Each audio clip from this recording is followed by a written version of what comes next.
इतिहास और राजनीति विज्ञानर कालांशरे सप्तम श्रेणीर समस्त भाई और भौणी मानकु स्वागतम और अभिनंदन।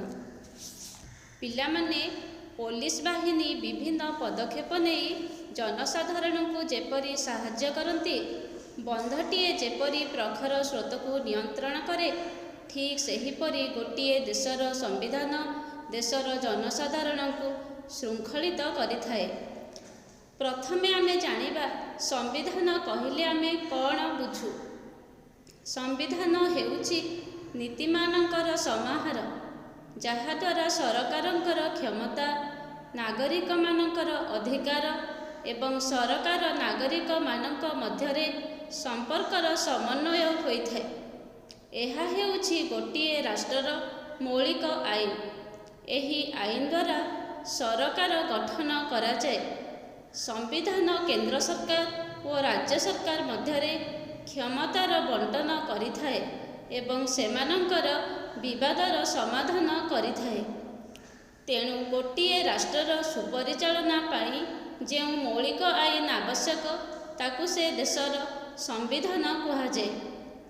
आज आमे राजनीति विज्ञानर तृतीय अध्याय भारत संविधानर मौलिक वैशिष्ट्य पाठटी को पढ़िबा।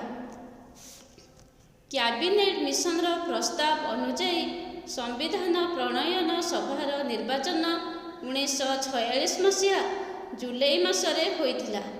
सच्चिदानंद सिन्हा सभापतित्व एहार प्रथम अधिवेशन 1946 मसीहा डिसेम्बर मास 9 तारिख रे होइथिला एवं 1949 मसीहा नवेम्बर मास 26 तारिख रे शेष होइथिला। एही संविधान प्रणयन सभा दीर्घ 2 वर्ष 11 मास 18 दिन धरी चलीथिला। एहार स्थायी सभापति थिले डॉक्टर राजेंद्र प्रसाद। भारतर नूतन संविधान 1950 मसीहा जनवरी मास 26 तारिख रु कार्यकारी होई आसुअछि। भारतर संविधान प्रस्तुत करिबा समय रे संविधान प्रणयन सभा पृथ्वीर विभिन्न देशर संविधान को अनुध्यान करथिले। ब्रिटिश संविधान, युक्तराष्ट्र अमेरिकार संविधान, जर्मनी, कनाडा और ऑस्ट्रेलियार संविधान भारतर संविधान को विशेष भावे प्रभावित करियछि। प्रत्येक लिखित संविधान रे एक प्रस्तावना थाए। एहाकू संविधानर मुखबंध एवं जातक बोली कहा जाई पारे। एहा आम संविधानर आभिमुख्य को प्रकाश करे।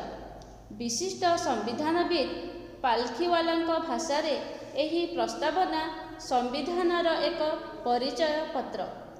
1973 मसीह केशवानंद भारती मामलारे भारत रे सर्वोच्च न्यायालय प्रस्तावना संविधानर एक अंश बोली विशेष बोली घोषणा करथिले।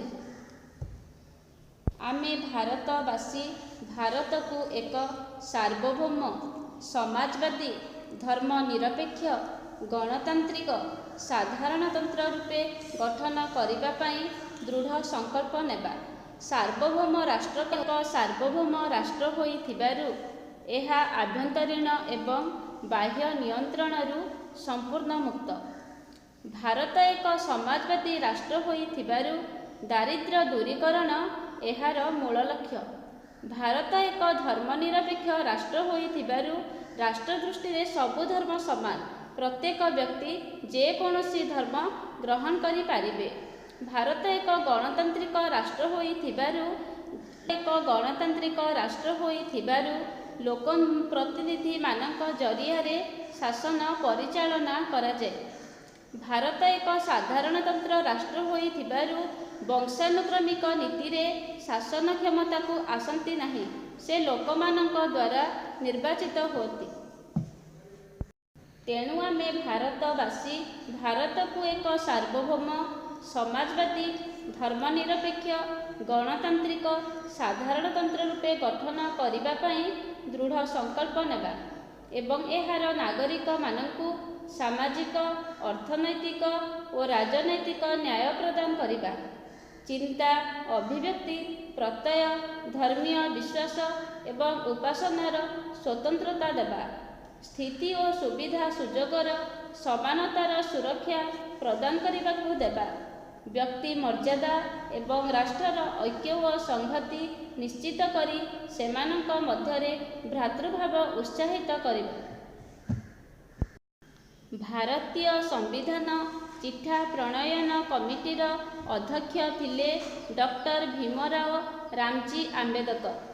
ତାଙ୍କୁ ଭାରତର ମନୁ ଏବଂ ଭାରତ ସମ୍ବିଧାନର ପିତା କୁହାଯାଏ।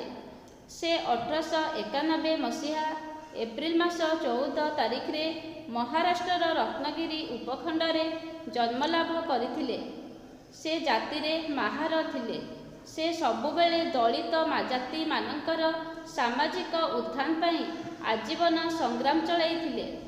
ତାଙ୍କର ପ୍ରକୃତ ନାମ ଥିଲା ଆମ୍ବା ଭାଦେକର, କିନ୍ତୁ ଶ୍ରେଣୀ ଶିକ୍ଷକଙ୍କ ପରାମର୍ଶ କ୍ରମେ ତାଙ୍କ ନାମ ହୋଇଥିଲା ଆମ୍ବେଦକର।